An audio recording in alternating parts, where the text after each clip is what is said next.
On l'a fêté comme si on était champion. Presque champion.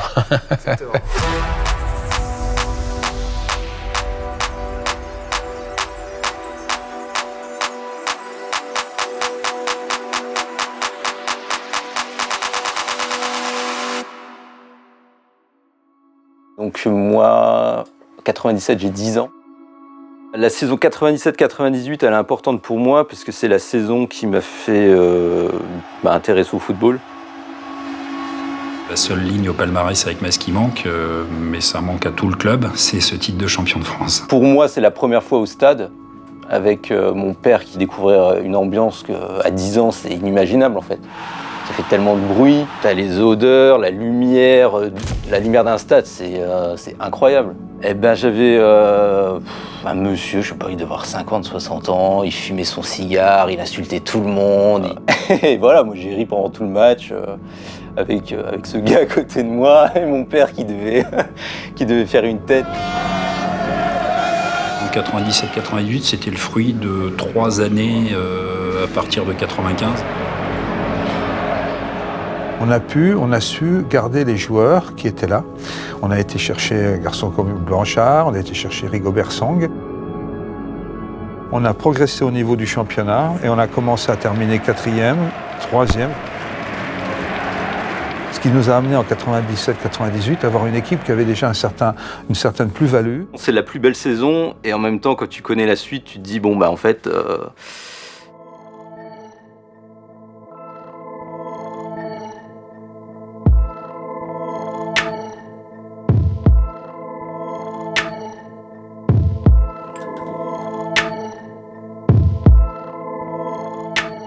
Le début de saison, on gagne combien 4 ou 5 matchs de suite, je crois de mémoire.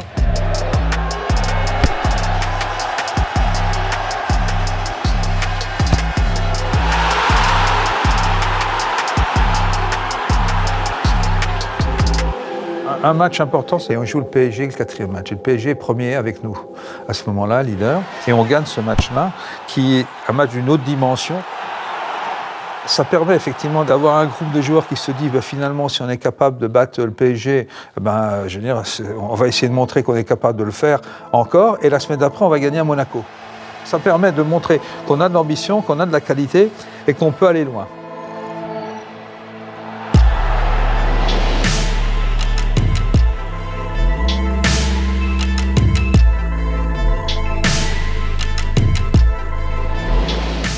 J'avais oublié lui, comme c'est un petit joueur, j'avais oublié.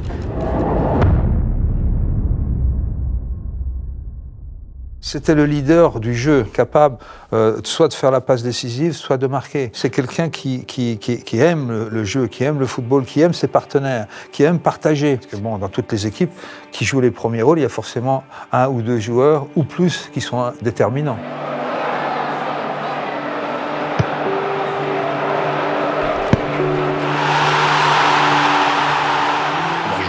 Quand je reviens de Toulouse, en fait, en 94-95, on m'avait dit, tu vas voir, on a un jeune là qui est exceptionnel. Et c'est vrai que dès les premiers entraînements et puis dès les premiers mois que j'ai vécu avec lui, je me suis dit, ah oui, en effet, là, c'est rare à ce niveau-là. Enfin, je me suis rendu compte à la fois, évidemment, de son talent énorme, mais aussi de sa personnalité très, très solaire, très positive. Par, je dirais, le fait qu'il a toujours le sourire, qu'il est toujours agréable. C'est parfois des vedettes qui ont un peu le cigare et qui vous font chier, quoi. Voilà. Ce qui n'était pas du tout son cas. Des vedettes, il a dit.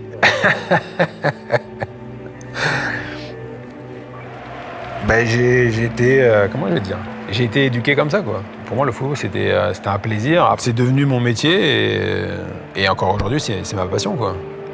Quand on allait faire les footings le long du canal, c'était un monstre.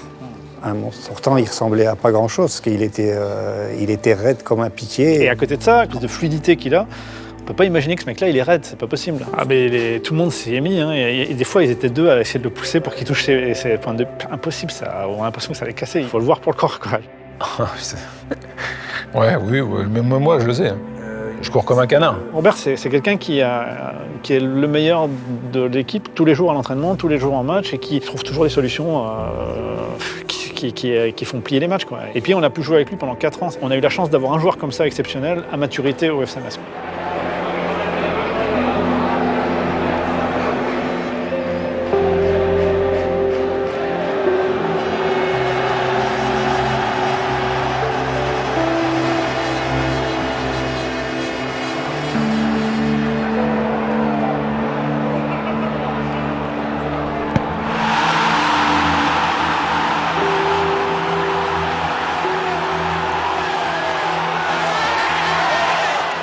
Mais je crois que le principal, c'est le résultat. Aujourd'hui, on a gagné 2-1 et puis on est champion d'automne et je crois que c'est tout ce qu'on va retenir ce soir.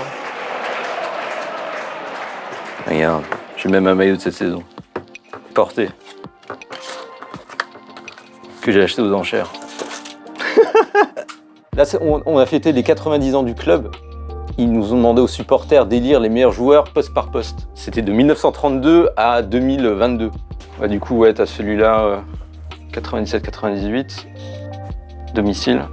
97-98, extérieur. L'équipe de légende de Metz, c'est quasiment l'équipe de 97-98 dans son entièreté, en fait. C'est ça qui est incroyable. Et puis on a su en 97-98, à l'intersaison, renforcer encore avec des arrivées que vous avez peut-être déjà notées, l'arrivée de Dany Boffin, Frédéric Mérieux, qui c'est qu'il y avait encore, Lukic. Et on est tombé sur les bons gars, puisque que ce soit Dany, Fred ou Vladan Lukic, sont très très vite intégrés. Vladan Lukic, c'est quelque chose, hein. C'est un joueur que moi personnellement j'ai adoré, à tel point que j'ai surnommé mon chien Vladan. Il nous a apporté beaucoup de choses, quoi. Un football que je ne connaissais pas. Mais techniquement, bon, les ex-Yougoslavie, on disait, nous, que c'était nos Brésiliens, quoi. Il faut aussi parler de Rigobertson. Je sais plus si c'est un coup de pied arrêté et puis la balle lui arrive. Bah, contre l'Olympique de Marseille, Saint-Symphorien, corner, le ballon ressort un peu en l'air au deuxième poteau, et puis là, bon, aile de pigeon, duel avec un mec, mais duel. Voilà. Il y a faute. Aujourd'hui, il y a faute. L'arbitre ne siffle pas. Et puis là, je sais pas, il fait un enchaînement. But. Ouais, je m'en souviens parce que je t'ai dit, il en a mis qu'un. Rigo. Et en plus, il en a mis un très beau. Personne ne l'a oublié. Moi, je me rappelle de sa course après le but. Il avait l'impression qu'il avait gagné le 100 mètres aux Jeux Olympiques. Je me souviens, il disait le ballon m'a obéi. Je prends le ballon et le joueur, il disait. Voilà, t'as tout compris. Mérieux, il n'a pas eu la carrière qu'il aurait dû avoir. Mérieux, c'était quel pas de gauche. Tous les joueurs se connaissent par cœur, en fait. C'est ultra fluide.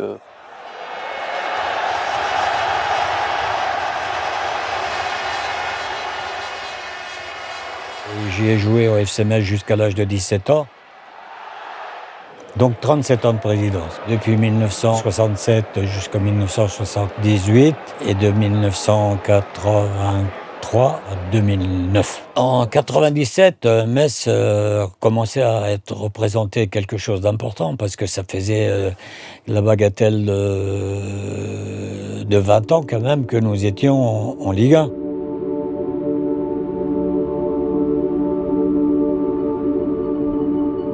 Il y a un vrai lien entre les gens, le public, la région. Quand j'ai démarré, il y avait encore Solac sur les maillots. On est en pleine crise de la sidérurgie. Et puis, on a pris contact avec la sidérurgie. On ne peut pas faire un rapprochement avec le FC Metz, etc., etc. Vous mettre sur le maillot, ça, vous vouliez montrer que la sidérurgie doit exister, ben c'est le moment ou jamais. On avait cette chance et cette fierté de porter sur notre maillot le nom de Solac, l'usine emblématique. Il y avait une vraie connexion avec cette entreprise, d'autant que Bernard Serin, qui est l'actuel président, a démarré sa carrière à Solac. Et même nos groupes de supporters, il y en a beaucoup qui étaient issus de la sidérurgie. On est descendu dans les mines. Ah oui.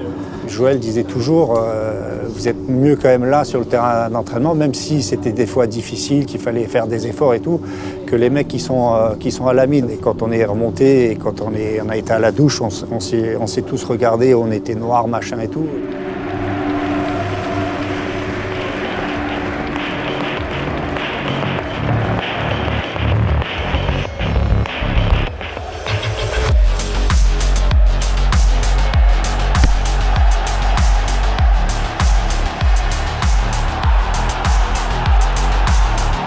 Je pense que tout le monde a senti qu'il y avait une espèce d'euphorie sur les premiers matchs. Et après, de tenir ça, dans une carrière, on ne vit pas ces moments-là tout le temps. Hein. Et quand on les vit, là, tout le monde se dit, allez, on tient, on met tout ce qu'il faut.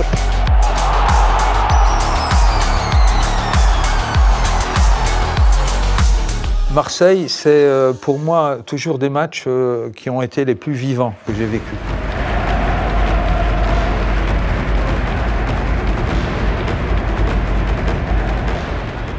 C'est sûrement le match le plus spectaculaire et le plus agréable qu'on ait eu à vivre.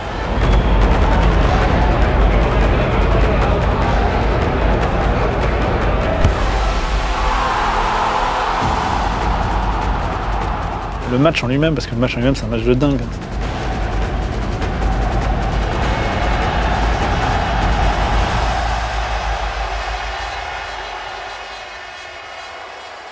Ah bah Bruno Rodriguez, hein. Je pense que c'est le premier attaquant qui m'a parlé. Sa spéciale à chaque fois des enveloppés pleines lucarnes. Contre les grosses équipes, c'est lui qui claque les pions essentiels, quoi. Il était d'une adresse diabolique, alors qu'il avait des pieds plats quasiment. J'ai rarement vu quelqu'un être aussi précis, aussi facile pour trouver des angles. Pas très rapide, pas très endurant, mais exceptionnel. Ah, il a mis des buts. Ouh. Et des jolis buts. Et important en plus. Oh, le taureau. Oh, putain. Costaud. Je faisais un stage en cure thermale et je l'ai croisé il y a 12-13 ans et j'ai pas osé l'aborder, quoi. Petit de là, j'ai appelé mes potes, putain, j'ai croisé Rodriguez, c'est incroyable et tout. Je sais même pas qu'est-ce qu'il foutait là et tout. C'est improbable. On est tellement fiers quand tu mettais les foot le dimanche et que le Grenat arrive. On voit les images de Metz, ça dure 20 secondes, machin. Là, on était sur le devant de la scène, à tout point de vue. Moi, j'étais pas très expansif ni rien, mais par contre, l'espèce de sentiment de planer, oui. Moi, j'ai traversé beaucoup de périodes avant, et quand je vis ça, chaque seconde qui passe, j'en profite.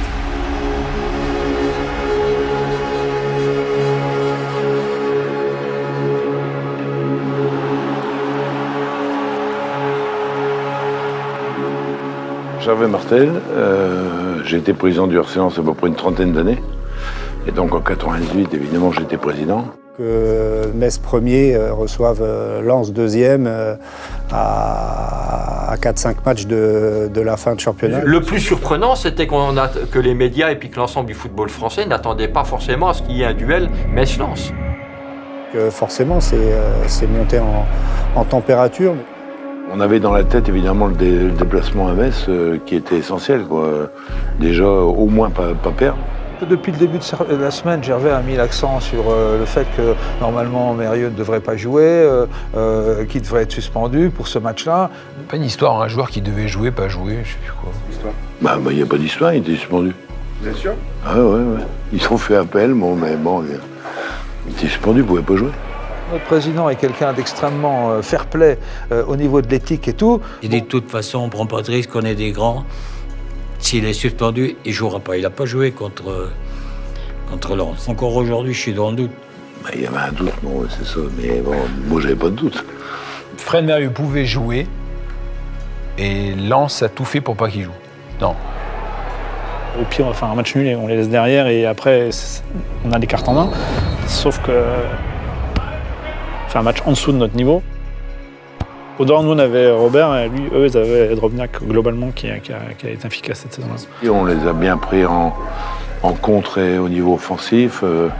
On a une action avec un but de Drobniak extraordinaire.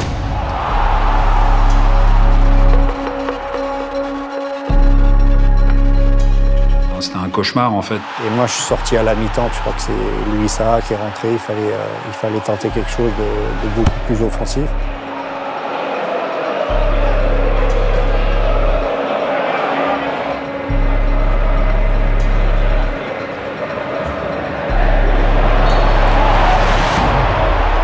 Lens, la saison d'avant, ils sont nuls, ils se maintiennent. Et tu te dis, mais ils font une Leicester. Moi, je pense que c'est pour ça qu'on perd. Moi, j'en suis persuadé. S'il est sur le terrain, Fred,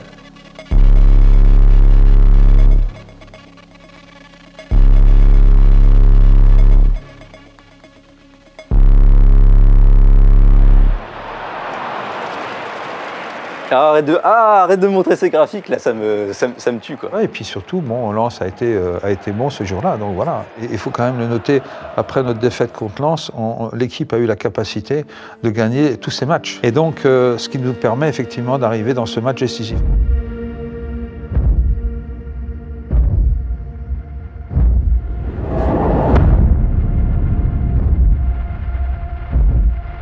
Si on ne gagne pas, on n'a aucune chance de pouvoir prétendre d'être champion. On a 2 points de retard. Si on gagne et qu'ils font match nul, là c'est le goal average. C'était défavorable pour nous de quelques buts. Et on était dépendant du résultat d'Auxerre-Lens. Hein. J'ai l'impression qu'on a préparé le match comme d'habitude et on joue à un adversaire consistant. Et eux jouent contre Auxerre qui... sa place pour nous, c'était plutôt favorable. Ça va être le match qui va peut-être nous déterminer comme champion de France. On ressent, c'était...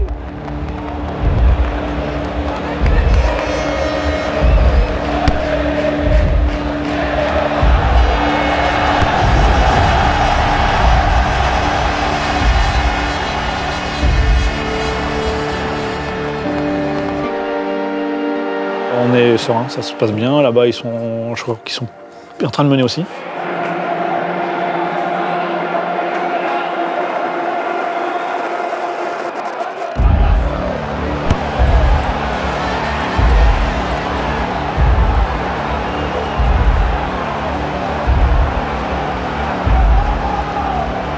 Et quand Auxerre marque, je suis en tribune Est, je vois l'image. Tous les gens commencent à bouger en tribune. On a l'engouement, la ferveur. Et on se regardait, et alors toujours un 0 pour Auxerre. À 20 minutes de la fin, je crois que c'est l'arbitre. Il y a un arrêt de jeu et il dit Auxerre mène toujours.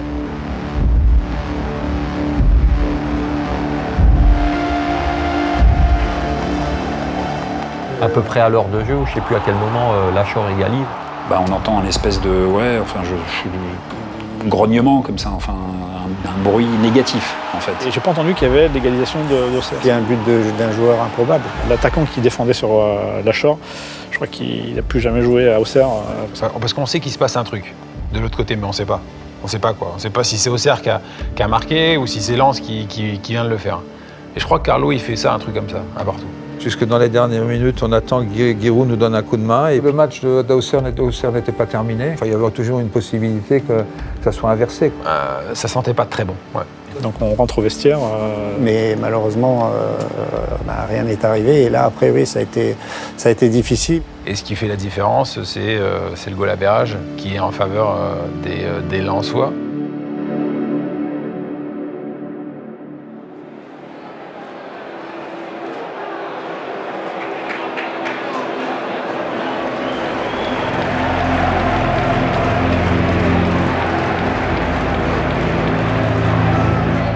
Et heureusement, je pense qu'on est sorti assez vite parce que le public nous réclamait.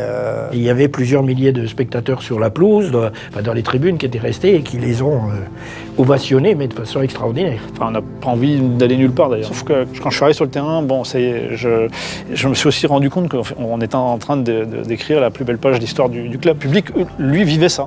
Moi, je suis surpris parce que je ne m'attendais pas à ce que les gens soient là, nous attendent. Les gens voulaient continuer la fête qui avait lieu au stade. Ils ont annoncé qu'ils allaient être reçus à la mairie. Quasiment la totalité des gens qui étaient au stade sont montés là-bas. Les gens qui n'étaient pas au stade nous ont rejoints en ville. Ça a été vraiment dans l'improvisation la plus totale. Ils n'y pensaient pas 5 heures avant. On a dit, putain, voilà. Mais les gens qui avaient des prémices, un camion était là, tu étais préparé parce qu'on devait être champion. Normalement, Auxerre aurait dû gagner. Et puis on était à la fois extrêmement proche des gens et en même temps en sécurité. Je ne remercierai jamais assez et le public et Carlo d'avoir cet édit-là. On a traversé la ville et qu'on a été à l'hôtel de ville pour être réceptionné et qu'on a vu les gens nous acclamer comme si on avait été champion. Célébrer quoi, je ne sais pas. Et du monde tout le long, comme l'arrivée de Tour de France. Hein. C'est vrai que ça a été grandiose, quoi. C'est vraiment un truc de ouf, comme on dit maintenant. Moi, j'étais pas heureux. Je disais, mais là, on passe à côté de quelque chose d'énorme. Ça se trouve, jamais on reconnaîtra, on va revivre ça. Je pense que les gens l'ont ressenti comme, je dirais pas comme un aboutissement, mais quelque chose qui était extraordinaire. On n'a pas été champion, mais ça a été une fête extraordinaire, quoi. C'est vrai, j'ai la chance d'avoir un beau palmarès, mais j'aurais aimé à la fin, justement, de ma carrière, pouvoir dire champion de France avec Metz. Ça se finit sur un titre de vice-champion à la différence de but qui est en même temps ultra beau et en même temps dramatique, quoi. Je me demande si on avait été champion, on verrait Metz d'une autre manière. Mais là, on a toujours cette image un petit peu de loser magnifique sur la saison. Très déçu. Ouais. Et très content.